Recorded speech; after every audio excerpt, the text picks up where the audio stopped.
Shalom saudaraku, selamat bergabung kembali di Life Study, sebab orang yang berhenti belajar, berhenti bertumbuh. Mari kita bersatu di dalam doa. Bapa yang baik, kami datang menghadap tahta hadirat-Mu. Berikan kami roh hikmat, roh wahyu untuk memahami kebenaran firman-Mu. Dalam nama Tuhan Yesus kami berdoa, amin. Saudaraku yang kekasih dalam Tuhan, kita sudah sampai pembelajaran kita dalam Kisah Rasul pasal yang keempat. Dan pada kesempatan ini akan mulai ayat 1 sampai dengan ayat yang ke-22. Nah saudaraku, Kisah Rasul pasal 4 ayat 1 ini adalah setelah peristiwa Petrus dan Yohanes menyembuhkan orang yang lumpuh sejak lahirnya, lumpuh sejak lahirnya.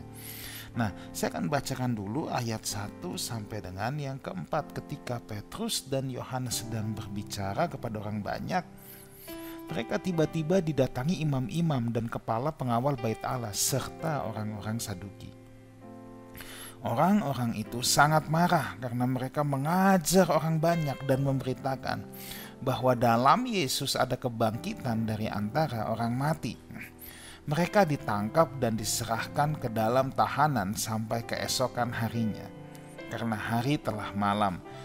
Tetapi di antara orang yang mendengar ajaran itu banyak yang menjadi percaya, sehingga jumlah mereka menjadi kira-kira 5.000 orang laki-laki. Saudara, kita bisa melihat dulu di sini ada satu prinsip penting, bahwa ketika kepentingan kerajaan sorga dijalankan, dilaksanakan, direalisasikan, maka kuasa kegelapan tidak akan senang. Kuasa kegelapan akan mencoba menggocoh dan akan mencoba menghentikannya.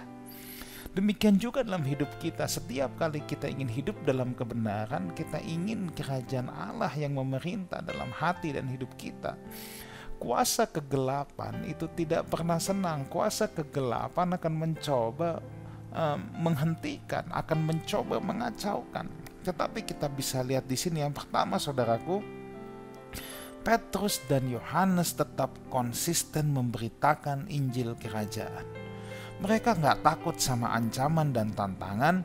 Mereka tetap konsisten memberitakan bahwa Yesus adalah Sang Raja.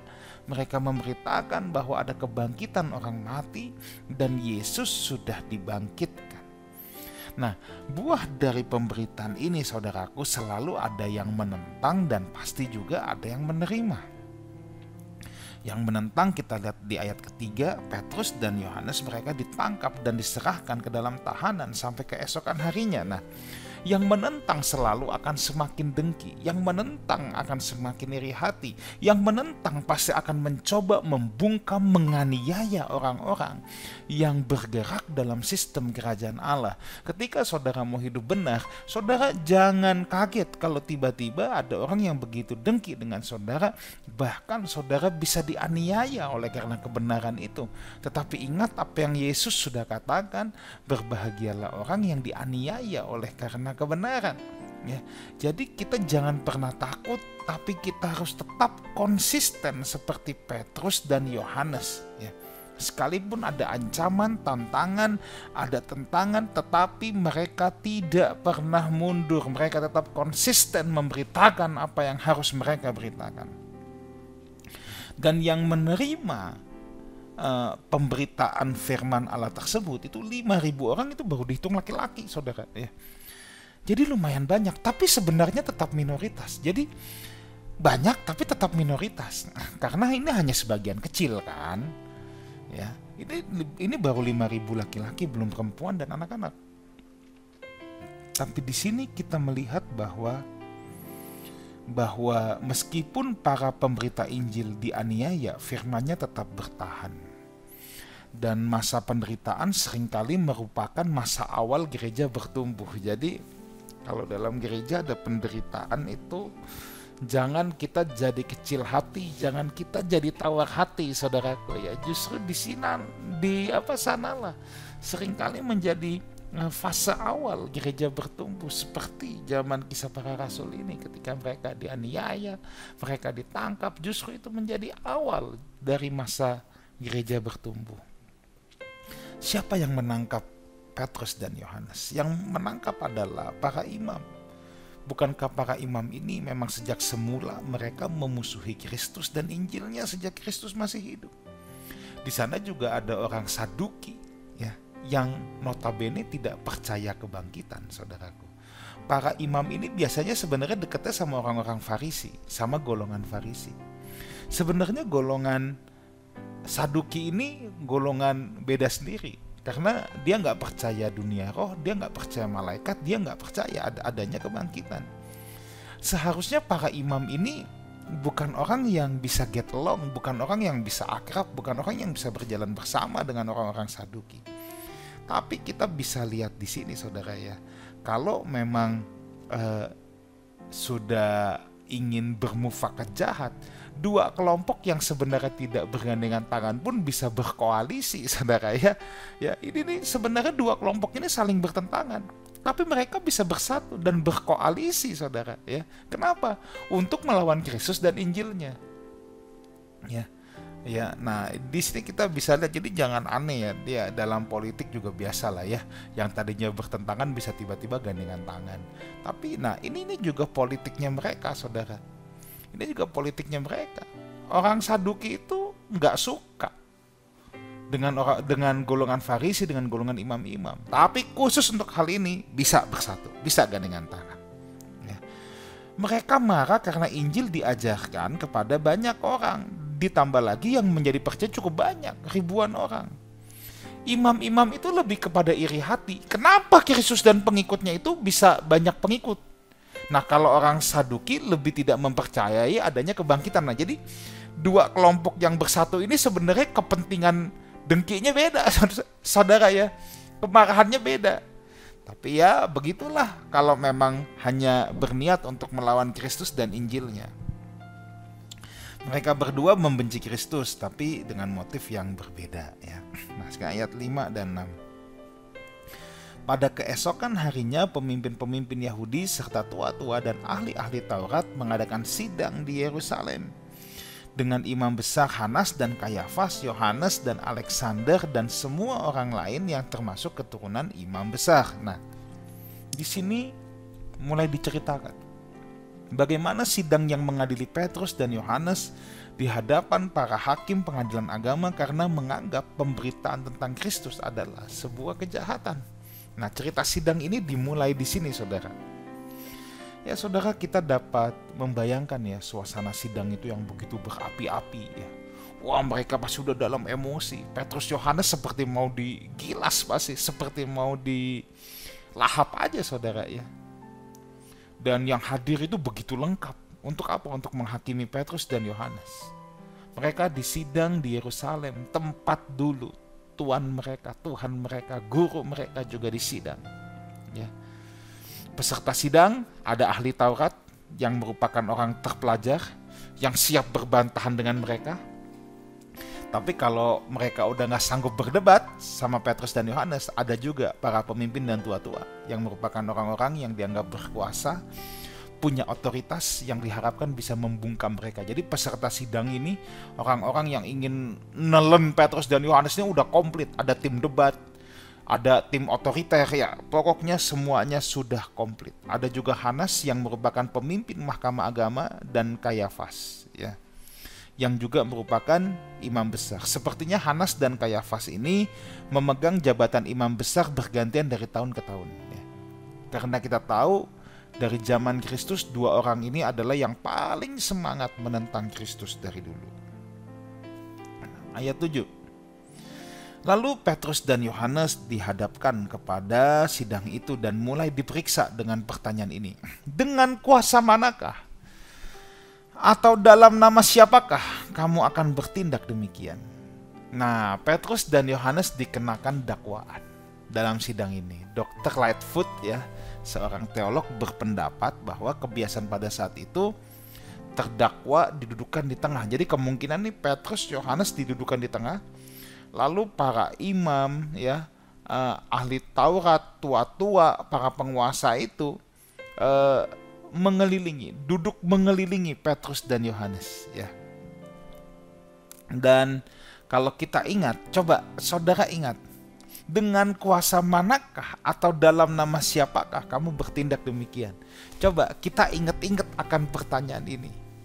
Bukankah pertanyaan ini adalah pertanyaan yang ditanyakan kepada guru mereka? Ya. Bukankah pertanyaan ini pertanyaan yang dikenakan kepada guru mereka juga? Mereka tahu persis siapa Petrus dan Yohanes. Mereka tahu persis apa yang diajarkan. Ini sebenarnya nggak perlu ditanyakan lagi. Ya, mereka hanya mau cari-cari kesalahan aja, supaya hal tersebut dianggap menjadi sebuah kejahatan. Itu masalahnya, saudara. Mereka cuma mau cari-cari alasan supaya ini menjadi kejahatan. Ini sebab pertanyaan yang nggak perlu ditanyakan. Mereka tahu persis kok. Apa yang diajarkan mereka tahu persis. Petrus dan Yohanes latar belakangnya gimana mereka tahu persis. Nah, ini mau dicari. Begitu ada keseleo lidah, selesai loh. Kan begitu ya. Ingin dicari dakwaan bahwa mereka menghujat Allah. Kan dakwaan dulu dari pihak imam-imam, ya, dari pihak orang Yahudi kepada Yesus adalah dia menghujat Allah. Nah, sekarang dakwaan itu tuh juga sedang dicari-cari, maka ditanya-tanya terus ditanya-tanya, sekali keseleo lidah menghujat Allah. Nah, langsung itu jadi dakwaan alasan ya.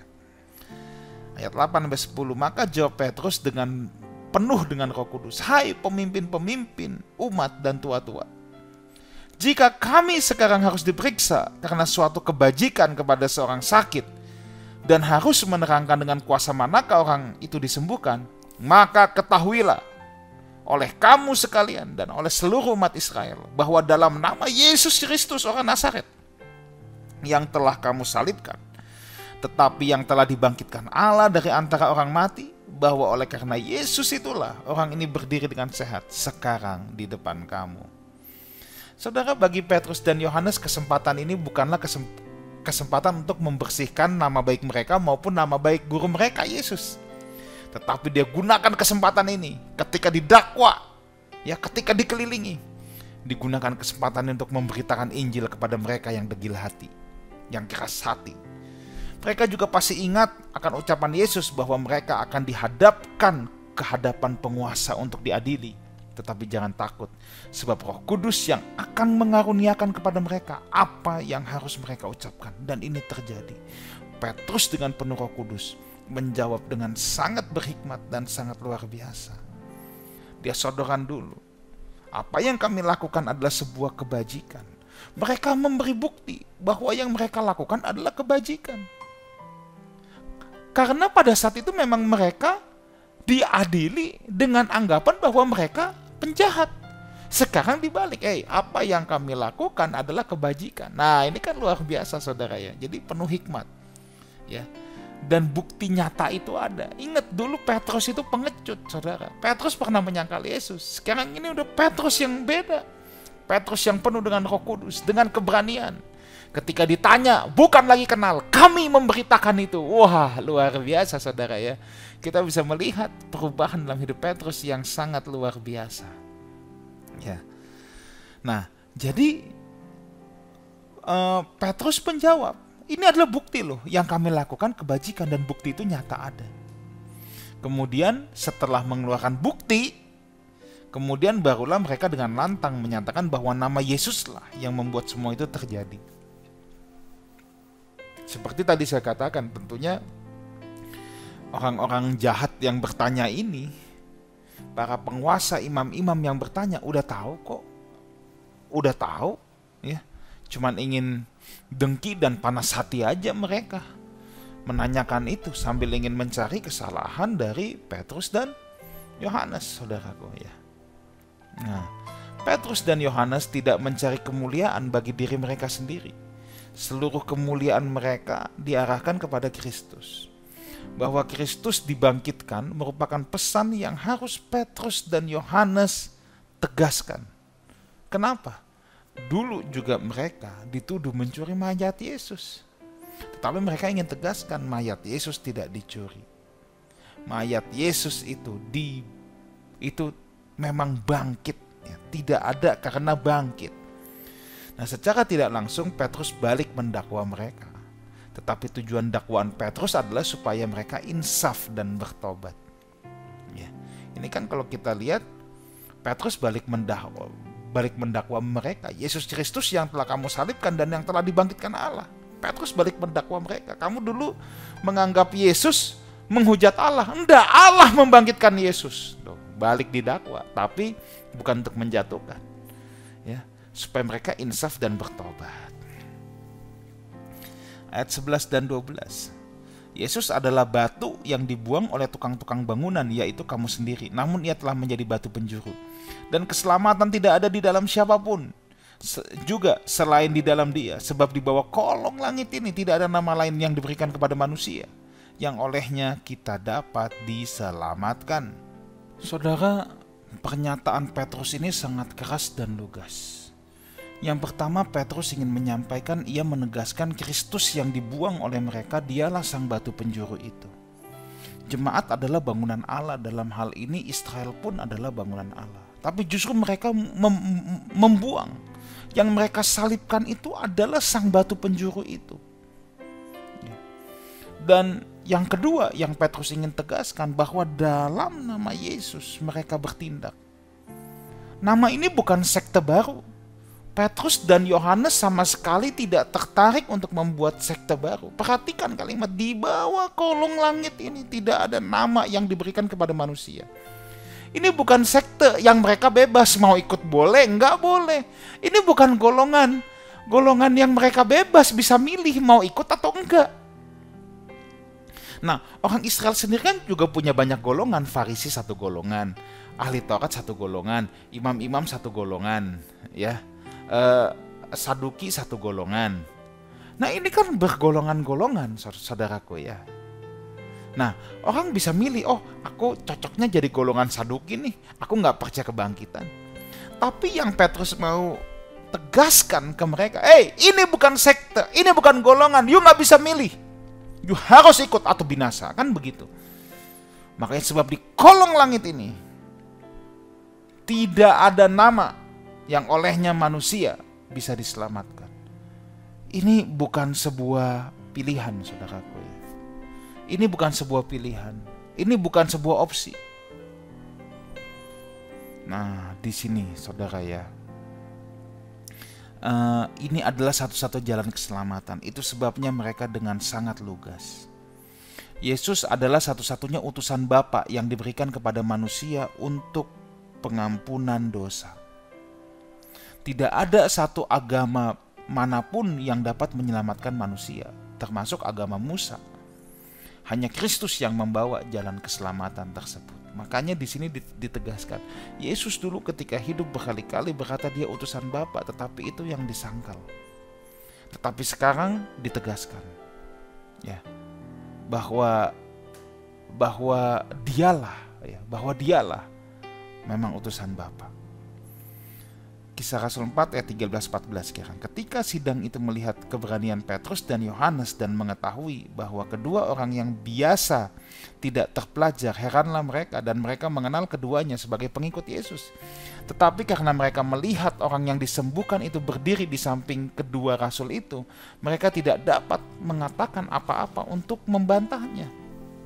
Nah, saudara, mereka, Petrus dan Yohanes ini dikenal sebagai orang yang tidak terpelajar, khususnya oleh para imam-imam dan ahli Taurat. Ini bukan berarti mereka bodoh banget yang gak pernah belajar ya. Anak-anak Yahudi semua harus belajar. Tapi di pandangan para imam, para ahli Taurat, mereka bukan orang pintar, bukan orang terpelajar ya. Mereka dianggap orang biasa. Tidak ada istimewanya secara pemikiran, secara kognitif. Di mata imam-imam dan ahli Taurat, para murid adalah orang-orang bodoh atau idiotes. Sekalipun Yesus itu idiotes itu dalam bahasa Yunaninya ya. Jadi dianggap orang-orang tidak terpelajar itu digunakan kata idiotes. Ya, yang berarti dianggap bodoh. Anggap orang biasa. Sekalipun Yesus banyak dipanggil orang sebagai rabi, tetapi para imam dan ahli Taurat juga banyak yang tidak mengakui Yesus sebagai rabi juga ya. Yesus bahkan dianggap penyesat dan Mereka menganggap orang-orang yang mengikuti Yesus adalah orang-orang bodoh. Makanya dikatakan Petrus dan Yohanes ini idiotes kalau menurut mereka. Ya. Tapi persoalannya gini, mereka tidak sanggup membantah Petrus dan Yohanes. Nggak sanggup. Gimana dibantah? Dulu kalian tuduh mayat Yesus dicuri. Enggak, Yesus dibangkitkan. Buktinya apa? Sekarang kami menyembuhkan dengan nama yang berkuasa itu. Nama yang menang atas kematian. Wah, ini jadi pelik saudara ya. Mereka nggak bisa membantah. Tidak ada kejahatan yang didapat, justru kebajikan dong. Orang lumpuh dari kecil. Saksinya ada, orangnya ada. Janji Kristus digenapi saudara ya. Mereka diberikan hikmat untuk berkata-kata, sehingga mereka tidak dapat dibantah oleh sidang agama tersebut. Penyembuhan itu pun bukan terjadi pada hari Sabat, jadi mereka tidak sama sekali ditemukan kesalahannya. Maka orang-orang jahat itu yang ingin menyerang Petrus dan Yohanes justru heran kenapa mereka bisa berkata-kata seperti itu. Ya. Saudaraku, mereka berunding tetapi tidak menemukan kesalahan dari Petrus dan Yohanes. Mereka cuma bisa mengeluarkan perintah, pokoknya, kan gitu ya. Pokoknya kamu tidak boleh memberitakan nama Yesus. Ya udah, orang kalau udah pokoknya itu udah paling susah saudara ya. Mereka nggak punya argumen gimana untuk membantah. Mereka nggak punya argumen ya untuk untuk menghukum atau menjerat Petrus dan Yohanes. Orang nggak ada kesalahan. Jadi mereka cuma bisa perintah. Pokoknya itu loh, jurus pokoknya itu. Kenapa? Mereka khawatir nama Yesus akan semakin tersiar luas, makin banyak yang ikut nanti. Sedangkan hati mereka sedang panas dengan dengki, kebencian, tapi nggak bisa menghukum Petrus dan Yohanes juga. Jadi serba salah saudaraku ya. Tapi ayat yang ke-19, tetapi Petrus dan Yohanes menjawab mereka, silakan kamu putuskan sendiri, manakah yang benar di hadapan Allah, taat kepada kamu atau taat kepada Allah. Nah, mereka sudah membuktikan Allah di pihak mereka dengan mujizat yang dilakukan ini. Nah, sekarang mereka mengeluarkan statement of integrity. Kamu menyuruh kami stop memberitakan nama Yesus. Sorry ye. Nah, kan gitu kan kalau bahasa orang sekarang kan. Sorry ye, gue harus lebih taat sama siapa? Sama Allah atau sama manusia? Sama kamu, orang-orang yang cuma dengki, atau sama Allah? Nah, itu mereka mengucapkan statement of integrity. Ya. Sebab tidak mungkin bagi kami untuk tidak berkata-kata tentang apa yang telah kami lihat dan telah apa yang kami dengar. Mereka juga pasti ingat apa yang Yesus katakan, jangan takut kepada mereka yang dapat membunuh tubuh. Ya paling mau diapain sih sama orang-orang dengki jahat itu dengan golongan Saduki, imam besar, pengawal bait Allah. Bisa apa mereka?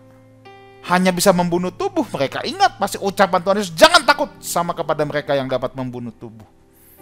Itu sebabnya mereka tetap ya berani berkata, tidak mungkin bagi kami untuk tidak berkata-kata tentang apa yang telah kami lihat dan apa yang kami dengar. Inilah semangat untuk memberitakan Injil.